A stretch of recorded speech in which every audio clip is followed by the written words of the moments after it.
गांव में लाला नाम का सेठ रहता था, जो बहुत ही लालची था। गरीब किसानों को बहला फुसलाकर ठेके पर खेत में काम करवाता था और बाद में उनके सामने तरह तरह की शर्तें रखकर उनकी जमीन पर कब्जा कर लेता था। देखो चमन, ये गरीब किसान भी बड़े अजीब होते हैं। जानवरों की तरह दिन रात मेहनत करते रहते हैं और बदले में 2 वक्त की रोटी के लिए तरसते हैं। और मुझे देखो, मुझ जैसा मालिक बस बैठे बैठे हुक्म चलाता है और सारी फसल मेरी हो जाती है। सच कहते हैं सेठ जी, पूरा गांव आपकी मुट्ठी में है। इनकी मेहनत का फायदा उठाना आपसे बेहतर और कोई नहीं जानता। पूरे गांव पर आपका ही राज है। आपकी मर्जी के बिना गांव में एक पत्ता भी नहीं हिलता। इन जाहिल गांव वालों को मैं ऐसी ऐसी शर्तों पर अपनी जमीन उधार देता हूँ कि मेहनत ये करते हैं और फसल मैं हड़प लेता हूँ। आखिर इनकी औकात ही क्या है मेरे सामने। सेठ ये सब बातें कर ही रहा होता है, तभी उसके पास मंगरू नाम का एक गरीब किसान आता है, जो बहुत दुखी और परेशान होता है। सेठ जी, मैंने सुना है कि आप किसानों को अपनी जमीन ठेके पर देते हैं। हाँ भाई, तुमने बिल्कुल ठीक सुना है। मैं अपनी जमीन ठेके पर देता हूँ। ठीक है सेठ जी, मैं भी आपकी जमीन पर खेती करना चाहता हूँ। मुझे भी कुछ महीनों के लिए अपनी जमीन ठेके पर दे दीजिए। मेरा नाम मंगरू है और मैं पास के ही गांव में रहता हूँ। ठीक है मंगरू, मैं तुम्हें अपनी जमीन ठेके पर तो दे दूंगा, पर उसके लिए मेरी कुछ शर्तें सुन लो।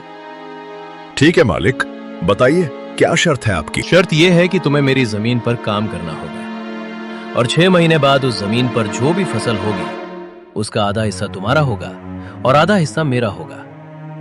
ठीक है सेठ जी, मुझे आपकी शर्त मंजूर है। सेठ से जमीन की कागजी कार्रवाई के बाद मंगरू वहां से चला जाता है और अगले दिन खेती करने के लिए वो खेत में पहुंच जाता है। चलो, सेठ जी से जमीन तो मिल गई है, अब इसमें खेती करता हूँ। उम्मीद है इस साल अच्छी फसल होगी। मुझे बहुत मेहनत करनी होगी, तभी मेरे हिस्से में कुछ बच पाएगा। मंगरू दिन और रात एक करके कड़ी मेहनत करता है और फसल उगाता है।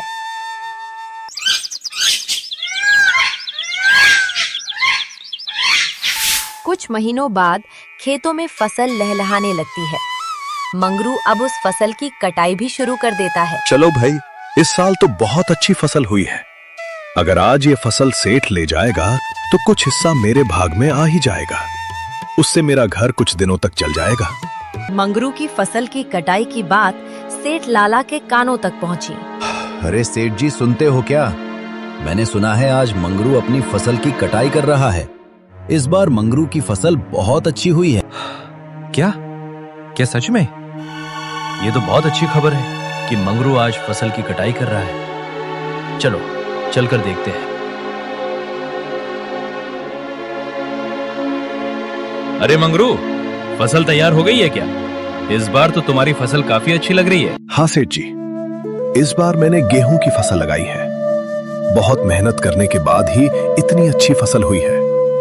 अब तो मैंने कटाई भी कर दी है। अरे तेरी मेहनत से कुछ नहीं हुआ है, ये तो मेरी उपजाऊ जमीन का कमाल है। तुम्हारी मेहनत हो या ना हो, फसल तो होगी। सेठ जी, खेत भले ही उपजाऊ हो, लेकिन वहां मेहनत नहीं होगी तो फसल कैसे होगी? मैंने दिन रात एक करके इस खेत पर मेहनत की है। ज्यादा मत बोल मंगरू, मेहनत तो किराए के मजदूर भी करते हैं। असली कमाई का हकदार वही है जिसकी जमीन है। मेरी शर्त के मुताबिक अब जल्दी से मेरे हिस्से की आधी फसल निकाल, ताकि मैं यहाँ से चलूं। मुझे अभी बहुत काम है, तेरी वजह से मेरा काफी नुकसान हो रहा है। अब जल्दी कर। ये कहकर सेठ मंगरू से सारी फसल ले जाता है और मंगरू के लिए केवल 2-3 बोरी ही छोड़ देता है। ये देखकर मंगरू उदास हो जाता है। हे कान्हा, इतनी मेहनत करने के बाद बस इतनी सी फसल मेरे हिस्से में आई है। धिक्कार है ऐसी मेहनत और जिंदगी पर। आखिर कब तक दूसरों के इशारों पर नाचता रहूंगा? हे कान्हा, कब मेरी अपनी जमीन होगी? मंगरू इसी तरह अपनी जिंदगी काट रहा था। कुछ महीनों बाद मंगरू का बेटा, जो शहर अपनी पढ़ाई पूरी करने के लिए गया था, वो वापस गांव आ जाता है। गांव आने पर जब उसने घर का नजारा देखा तो उसे बहुत दुख हुआ। पिताजी, हमारे घर और गांव का ये हाल क्यों है? यहाँ के सभी लोग दुखी और काफी परेशान नजर आ रहे हैं। आखिर बात क्या है पिताजी? बेटा, इस गांव में किसानों की यही किस्मत है। सेठ लाला जैसे लोग किसानों की मेहनत का फायदा उठाते हैं। मेहनत हम करते हैं, पर फल सेठ लाला जैसे लोग ले जाते हैं। हमारे पास ना अपनी जमीन है ना अधिकार, बस मेहनत करते हैं और भूखे मरते हैं। किसानों की यही परिस्थिति देखकर विशाल बहुत दुखी हो जाता है और गुस्से में आ जाता है। पिताजी, अब आप चिंता मत कीजिए, अब यह अन्याय और नहीं चलेगा। आज मैं खेती करूंगा और उस लालची लाला को उसी की शर्तों से उसकी चालाकी का जवाब दूंगा। अगले ही दिन विशाल सेठ लाला के घर पहुंच जाता है। कहो विशाल, क्या बात है? सेठ जी, पिताजी की जगह इस बार मैं खेती करूंगा। मुझे ठेके पर कुछ जमीन चाहिए। क्या बात है भाई, क्या बात है? अब तुम खेती करोगे? जाओ भी, अभी तुम्हारे अंदर इतना भी दम नहीं है बच्चे। पढ़े लिखे लड़के खेती करने के मामले में गधे साबित होते हैं। नहीं सेठ जी, आप ऐसा मत बोलिए। मैं पढ़ा लिखा जरूर हूँ, पर हूँ तो एक गरीब किसान का बेटा ही ना। खेती करना मेरा धर्म है। चल ठीक है, मान लेता हूँ। वैसे भी आजकल कामकाज क्या रह गया है? सभी लोग पढ़ लिख कर ऐसे ही बेरोजगार घूम रहे हैं और अंत में मजदूरी ही करते हैं। आपका बहुत बहुत धन्यवाद सेठ जी। अरे धन्यवाद बाद में दे देना, पहले तुम मेरे नियम और शर्तें तो सुन लो बच्चे। क्या शर्त है सेठ जी, बताइए। ये तो बच्चा है, इस बार इसे ऐसी शर्त बताऊंगा कि इसकी सारी फसल मेरी हो जाएगी। वैसे भी इसका पिता मंगरू गेहूं की फसल लगाता है, तो ये बेवकूफ भी गेहूं ही लगाएगा। अच्छा विशाल सुनो, तुम जो भी फसल लगाओगे उसका आधा मैं रखूंगा और आधा तुम रखोगे, लेकिन ऊपर का हिस्सा मैं रखूंगा और नीचे का हिस्सा तुम्हारा होगा। अगर मेरी ये शर्त मंजूर है तो बोलो। ठीक है सेठ जी, मुझे आपकी शर्त मंजूर है, अब ऐसा ही होगा। अगले ही दिन से विशाल खेतों पर काम करना शुरू कर देता है। विशाल ने गेहूं के बदले गाजर की फसल लगाई।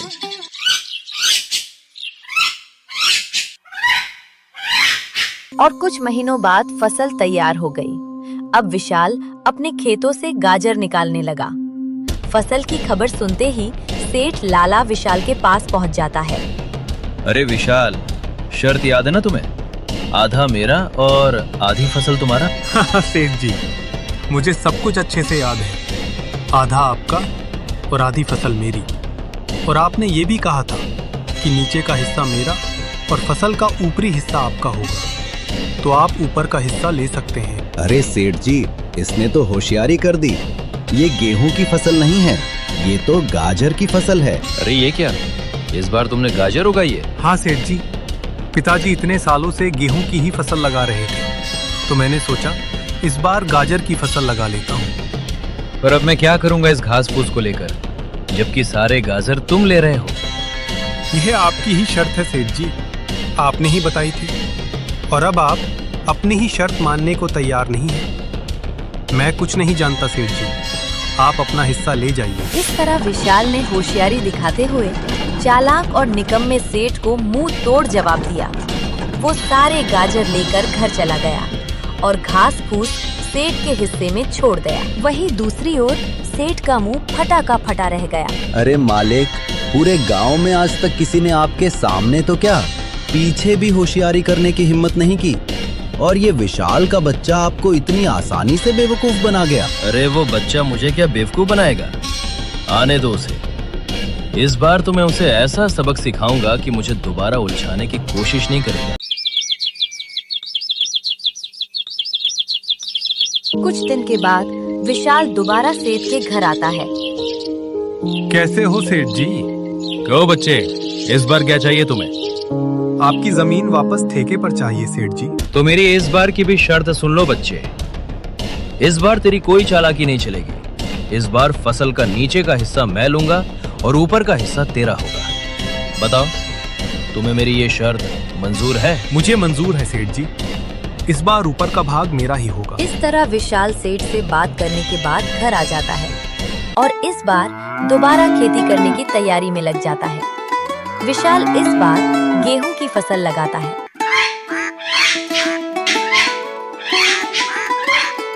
और कुछ महीनों बाद विशाल की फसल काफी अच्छी होती है।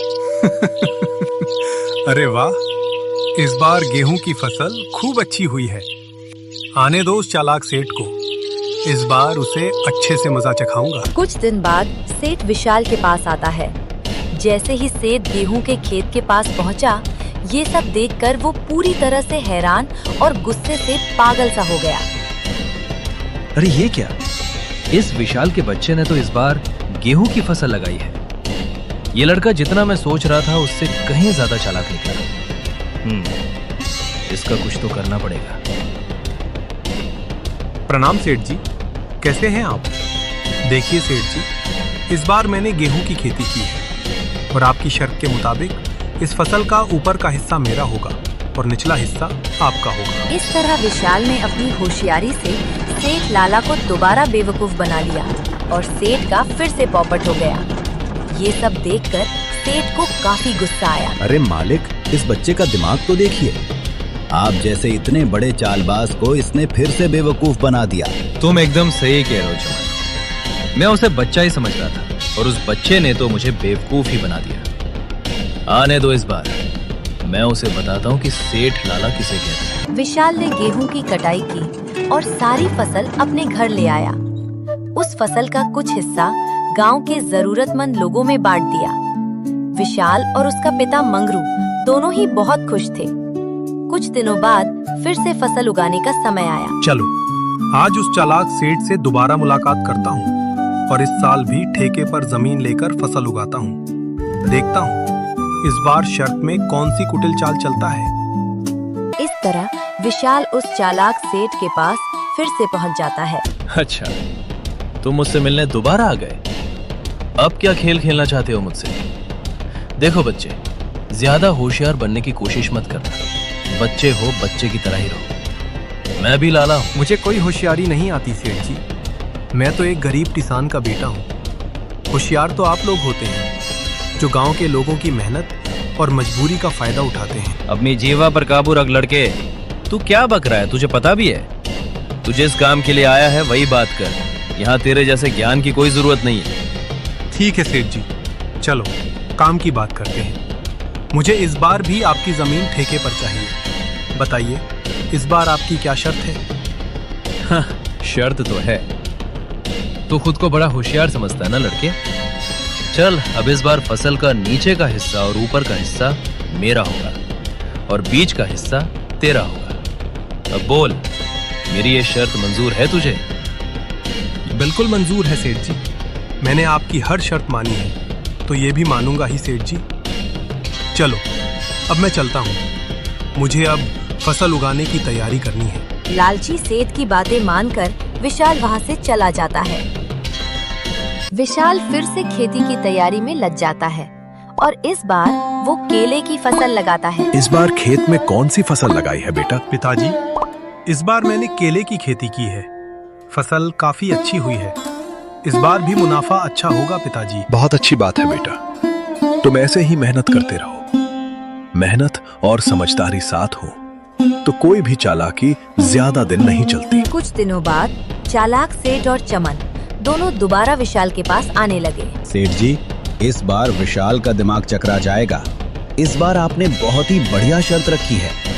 फसल का ऊपर का हिस्सा भी आपका और फसल का नीचे का हिस्सा भी आपका। बिल्कुल सही कहा चमन। इस बार मैंने अपने दिमाग का अच्छे से इस्तेमाल किया है। ऐसा तीर छोड़ा है जिससे उस बच्चे विशाल के लिए बचना बहुत मुश्किल है। अब देखता हूँ इस बार वो विशाल का बच्चा कैसे बचता है। इस तरह दोनों बातें करते हुए खेत के पास पहुंच जाते हैं और जैसे ही वे खेत पर पहुंचते हैं। सेठ जी, ये विशाल तो आपकी सोच का भी बाप निकला। जरा देखिए, इस बार कौन सी फसल लगाई है? अरे ये क्या? ये तो केले की फसल है। अब बताओ भला, ऊपर का और नीचे का हिस्सा मेरा होगा और बीच का हिस्सा उस विशाल के बच्चे का होगा।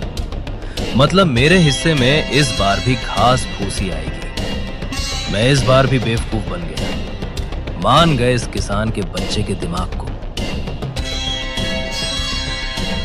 अरे आइए आइए सेठ जी, कैसे हो आप? वैसे आप दोनों क्या चर्चा कर रहे हो? जरा मुझे भी बताइए। अच्छा बच्चू, उल्टा चोर कोतवाल को डांटे। तुमने मुझे इस बार भी बेवकूफ बना दिया। मैं भला आपको क्या बेवकूफ बनाऊंगा सेठ जी? आप तो पूरे गांव को बेवकूफ बनाते हो। देखिए सेठ जी, इस बार मैंने केले की फसल लगाई है और आपकी शर्त के मुताबिक फसल का ऊपर और नीचे का हिस्सा आपका होगा और बीच का हिस्सा मेरा। अबे ओए किसान के बच्चे, सेठ जी को ज्यादा होशियारी दिखाने की हिम्मत मत करना। बेईमानी और धोखाधड़ी में वो सबके बाप हैं बाप। ये खेत भी हमारा है और फसल भी हमारी है। अरे ओए चमन, चिल्लाने की जरूरत नहीं है। शायद ये हमारी ही करनी का फल है।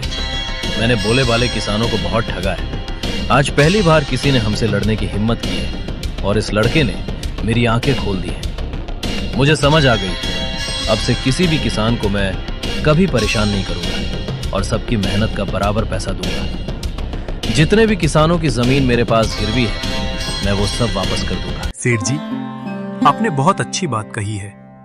एक किसान बहुत मेहनत करता है अपने लिए, अपने परिवार के लिए। वो ना तो अच्छे कपड़े पहन पाता है और ना ही चैन से रोटी खा पाता है। दिन रात दूसरों का पेट भरने के लिए वो अपना पेट जलाकर काम करता है। ऐसे में उन्हें तरसाना ठीक नहीं है। इन किसानों की मेहनत का हक तो इन्हें मिलना ही चाहिए। इस तरह विशाल ने अपनी मेहनत और चतुराई से उस लालची सेठ को सही रास्ते पर ला दिया। उसके बाद सेठ ने जिन लोगों की जमीन ली थी, वो सबकी जमीन और पैसे वापस कर दिए।